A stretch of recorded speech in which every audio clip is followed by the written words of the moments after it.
From Boston University and BU Alumni Relations, welcome to Proud to BU Around the World. I'm your host, Jeff Murphy, and this season we're taking the podcast on the road to meet some of our most interesting and accomplished alumni navigating life and careers in cities across the globe. Today it's my pleasure to welcome guest host Gabe Bolio to the podcast. Gabe's a member of the Career Programs team here in the Office of Alumni Relations, and he's working to build industry and affinity networks in New England and beyond. He's also a fellow Terrier, having earned a degree from Metropolitan College in 2016. Gabe, thanks for being part of Proud to Be You. Take it away. Thanks, Jeff. Today's guest is Emily Theurer, a research analyst at State Street Global Advisors. Emily graduated from the College of Arts and Sciences in 2014 with a degree in economics. She joined me on the podcast to talk about building a career at State Street and why she believes it's so important to promote financial literacy, especially among women and girls. Emily also shares her experience as a volunteer leader in the BU Alumni Network at State Street, a community of more than 350 Terriers worldwide. So, as a fairly recent grad, I'm excited to chat with you today about your role at State Street. But before we get too far down the road, I thought we could back up a little bit and start telling listeners where you're from. So I'm from the local area. I'm from Burlington, Massachusetts, which is just about, I believe, 16 miles from here, north of Boston. Oh, awesome. And what was it about BU that first captured your attention and eventually made you decide to come here? So what first sparked my interest in Boston University was the number of offerings that BU had. So as an 18-year-old, I wasn't exactly sure what I wanted to do with the rest of my life. I had a few different options and passions, and I really liked how easy it was at Boston University for you to sort of try out different areas of study and then choose your major.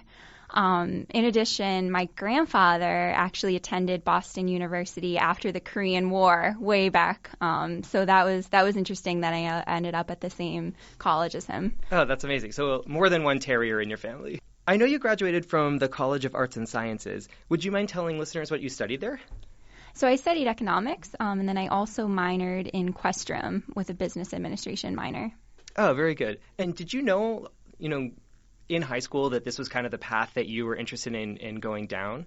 I actually didn't. So when I was younger, I thought I wanted to be a teacher, and I just wasn't really exposed to economics and business. And then, I had a teacher and I liked biology, but it wasn't really until I got to BU and I was involved with different clubs and classes that I realized that economics was my passion. And once you got to BU and started studying economics, what was it that kind of grabbed your attention? Was there a spark moment that you're like, yeah, this is what I want to do?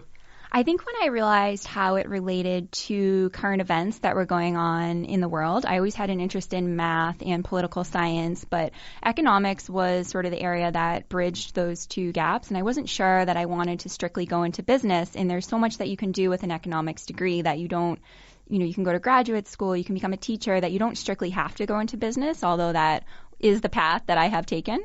I also know that you were an athlete when you were here on campus. Would you tell us what you did? Yeah, so I was on the figure skating team at Boston University. So the figure skating team is actually a club sport, and we have won national titles. So it was really great, and one of the reasons why as well that I did come to BU is that I had the ability to continue figure skating. We were a competitive team, so we had about 3 or 4 competitions a year, and I was also on the board of that team, so we helped to fundraise and plan all of our travel. So it was a really great learning experience as well. And I had a great group of friends. And do you still find time to skate? Unfortunately not. What I did do after college is I taught figure skating. So I taught a lot of younger children, and I was involved with judging competitions and helping to direct local ice shows. And then I've also come back to the campus quite a bit to watch our current figure skating team. So was there a particular experience that sticks out in your memory that was really beneficial, whether that was a relationship with a faculty member or a coach or another classmate, or a course that kind of stands out in your mind? Yeah, so I would say one course that really stands out in my mind is the Introduction to Business course in Questrom. So it used to be called SM299. I'm not sure if that's still the same course offering today, but Rebecca Nichols taught that. And basically this was an intensive business course to get us all up to speed because the first year at BU, I actually didn't really take any classes in Questrom. So what I really liked about this class was the team aspect. And then we also learned, all the different areas of business, finance, marketing, and whatnot. And this really piqued my interest, I would say, in business. And then subsequently after that, I took more finance courses and whatnot. But Rebecca Nichols was just great, and she was always there and available for us. And the BU faculty are awesome. So in SM299 as well, I actually met a few of my closest friends because we were working in groups, and that is one of the areas of Questrom that I feel I really took forward into my career is the ability to work with other colleagues. So I still keep in touch with two friends today who I'm really close with from that class. Oh, that's great. And, I know BU has a reputation for being pretty tough. Like would you say that the course is pretty rigorous? Yeah, I would definitely say, especially coming from high school where, high school is a little bit different. But I'm currently studying for the CFA, and I would say that the rigor of Boston University sort of really helped me in the studies for that intensive exam that is a postgraduate exam. Oh, that's great. Yeah, so for our listeners who may not be familiar with the CFA, could you tell us a little bit more about what that is? Yeah, so CFA stands for Chartered Financialist Exam. A lot of people, when you say CFA, they're like, oh, I know that. My nephew has one, but it's really a CPA. Everyone knows what the CPA is. It's an accounting exam. But the CFA is basically, it's for finance. It's very asset management specific, and it's a global exam. And it involves 3 separate exams. So there's 3 levels, level 1, level 2, and level 3. So I started doing this on level 1 back in 2018. And I'm currently on the last exam this June. So I'll be taking that this June. And the thing is, they only offer it once a year. You're being graded versus everyone else who's taking the exam. So it's a very low pass rate, which when I was in the prep class for it, I was like, oh, that's just like BU. That's just like my Chem 101 class. We're graded on a curve. So I've really enjoyed this exam. It's helped me in my current day-to-day. And I've taken some of the skills and the study skills and the rigor of the Boston University classes as I've prepared for the exam. That's awesome. Yeah, so let's talk about State Street. So, once you left BU, how did you carve out that path? And, what led you to State Street and how did you get there? Yeah, so I knew that I wanted to be involved in finance because sort of the classes at Questrom and different things I was involved with in my undergrad, I realized I was really fascinated by this field. So I had been interviewing I had interned at another asset management company when I was a junior, and I had studied abroad in London and interned at JP Morgan over there. So when I was interviewing, it came through a connection, someone who I knew someone who worked for State Street. I think everyone that you talk to knows someone who works for State Street if you live in the Boston area. It's just such a big company. But she sort of got me involved and in the door. And one of the things that she said to me is that, the company is huge and there's so much that you can do. So as soon as you start your first job, there's so many different avenues that you can go to within State Street alone. So that was sort of how I ended up there back in 2014. So did you find, by going to a really large university that kind of set you up for working for a large company? Yeah, it definitely did. There's surprisingly a lot of parallels. So I know, with BU, they're like, oh, you can get lost in the crowd and you have to sort of find a way or find a niche to stand out, which I would say I did when I first was at BU through the skating team. I had that, that area and that group of individuals. So at State Street, it's a huge company, and it is easy to sort of get lost. So I've joined a lot of different networks. So State Street, surprisingly, it's almost like college in a way. They have different clubs. I never knew that when you started working that you could join a club at your company.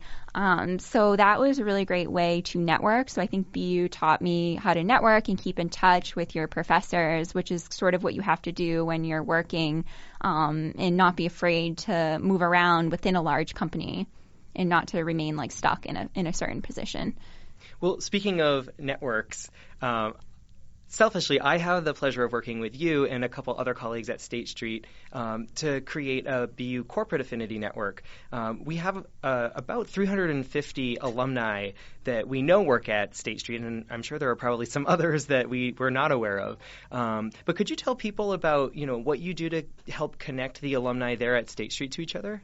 Yeah, so State Street's really great. We have a very large diversity and inclusion network, and State Street really encourages that, and they encourage the alumni-based networks to grow and educate their members, and volunteer is a big aspect. So back when I first joined State Street, I had another friend who was on they call it a steering committee, which basically you lead and you organize the events. So we used to work with Jeff Murphy. He came on board, and so I've been able to stay really close and in touch with Boston University alumni as a result of that. So we've done different events. So our committee, we're there for alumni of State Street. So we host a variety of events. We might have group hockey tickets where we'll go to a BU hockey game, and a bunch of alumni from State Street will go to the BU hockey game. We've done professor speaker events where professors from BU will actually come to State Street and present on a topic. One topic we had was Bitcoin. Professor Williams presented on that topic. So it's been really great. It's kind of a nice break sometimes in the day, from all the number crunching and the grind of your day-to-day work, to have that refreshing, change of pace. And we've also done volunteer events, and we're having an event coming up where we're going to we're having a group of current BU students actually come to State Street and talk, and we're going to talk about financial services with them. And we've just had an overwhelming number of people at State Street that want to get involved and talk to these students. Yeah, that's really awesome. I know you were telling me that about 15 alumni raised their hand and said, yes, I'm happy to help students, which we love because, as you were saying before, those connections are so important to helping people discover what their passions are and also getting them a foot in the door. So thank you so much for organizing that. So I'm really curious about your day-to-day work. So I was wondering if you could tell me, what's a day in the life like? Yeah, so I'm a research analyst. So I work with something called ETFs. So they're exchange-traded funds. So basically, they hold a basket of stocks. So say you want to invest in technology, but you don't just want to go out and buy Google. We sort of have a bunch of different companies that you can buy that our ETF holds, and they also track indices. So we have products that track the S&P 500. So it's been really interesting because we write a lot of materials and sort of promote our products based on what is going on in the market and the environment and what legislation is being passed. So my main role on my team is to support our sales desk. So our sales teams are out with a variety of different clients, like a lot of financial advisors, and they're sort of promoting our products and selling them to the financial advisors to use with individuals. And then the individuals might use these in your 401k or whatnot. So day to day, I'm sort of dealing with our teams. I'm working with FactSet, and we work with Bloomberg to go on and pull this data. What characteristics do you feel are needed in your job or your industry to be successful? So I think you have to be willing to adapt to changes and willing to learn and to continually learn. So the financial services landscape has changed dramatically over the past 10 years. I mean, even since I've graduated college 5 years ago, a lot of things are being automated, like a lot of other fields. And I would say computer coding now more than ever is a really important skill to have.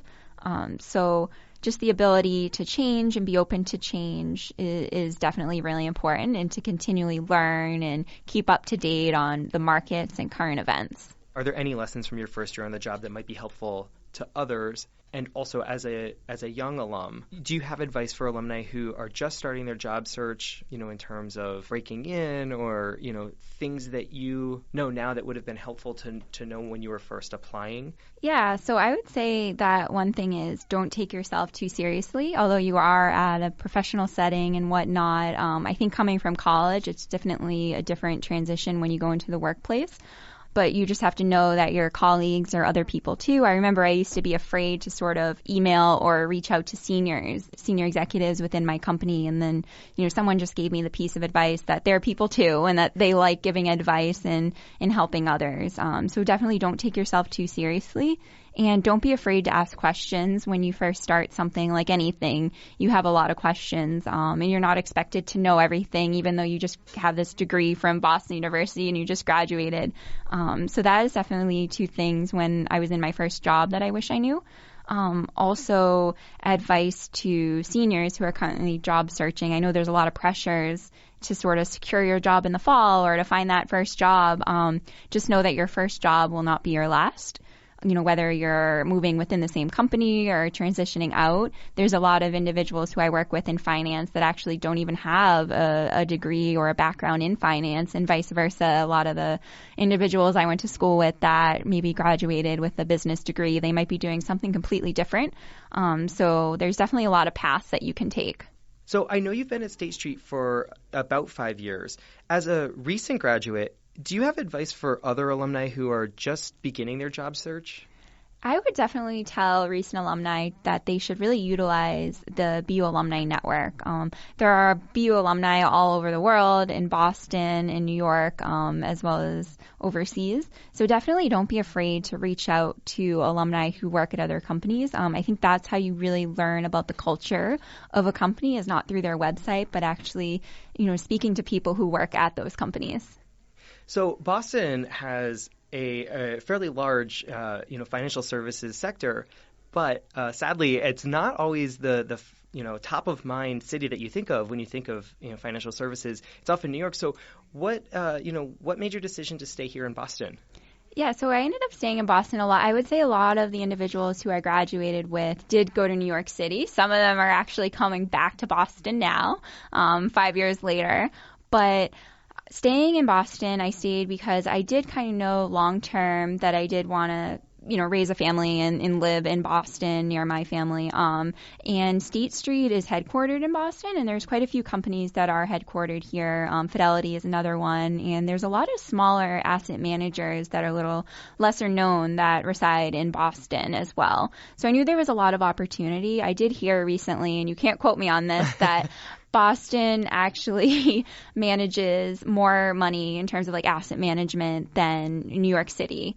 So I thought that was an interesting fact, because people sort of think of Boston as either tech or as a college town, but there's definitely a lot of opportunity in finance as well in Boston. Oh, that's great to hear. So Emily, our time's getting short, but I do want to ask you, what is your favorite part of your job? Like, what kind of gets you out of bed in the morning and gets you excited? And where do you see that going in the next few years? Yeah, so I think the thing that gets me most excited is just all of the areas of finance and asset management and how things are developing. So ESG, which stands for Environment, Social, and Governance, it's a form of investing that is sort of sustainable investing. In Europe, it has become really popular, but in the U.S., it is sort of catching on, and it's one of the areas that is expected to continue to grow in the next few years. So it's really nice to see that aspect of finance developing in that way. Another thing that really excites me is just that more and more women are starting to get involved and invest.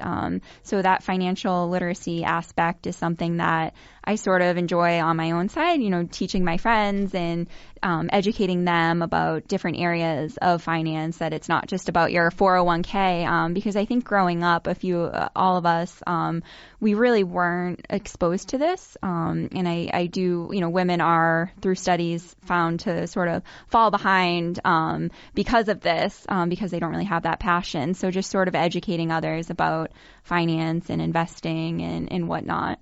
And so what do you think is next? What's the next hot topic in the finance industry? So one area that's really gaining traction in steam is blockchain. So this is sort of the thing behind cryptocurrencies. So there's a lot of different areas where blockchain can help with finance, in general ledgers and whatnot. So it'll just be interesting to see. I'm sure there's something else out there in addition to machine learning and blockchain and AI, but it is really transforming our space. Well, thanks for sharing that with us. Those are definitely terms that I've heard before, but to be honest, I have no idea what they are. And I know they're important because they're going to reshape the industry. So I think more to come on that. But Emily, it's been so great talking with you today. Thank you so much for everything that you do for BU. And thank you for being on the Proud to BU podcast. Thank you. Thank you so much, Gabe. Thanks again to Emily for joining me on the podcast. I'm really excited about the work we're doing to build a strong BU network within State Street. If you're interested in being part of this network, you can reach me using the link in the show notes of this episode. Nice job, Gabe, and my thanks to Emily as well for being on Proud to BU. State Street is one of several corporate affinity networks we're building to unite alumni who are working at the largest employers of BU talent. I invite everybody to keep an eye on our website to see all the ways you can connect to the global alumni community. On behalf of everyone on the BU Alumni Relations team, thanks so much for listening to Proud to BU. If you enjoyed this episode, please be sure to subscribe, rate, and review our podcast wherever you find your episodes. I'm Jeff Murphy, and no matter where your path takes you, be proud to be you. The Proud to BU podcast is produced by Boston University Alumni Relations. Our theme is from Jump and APM Music.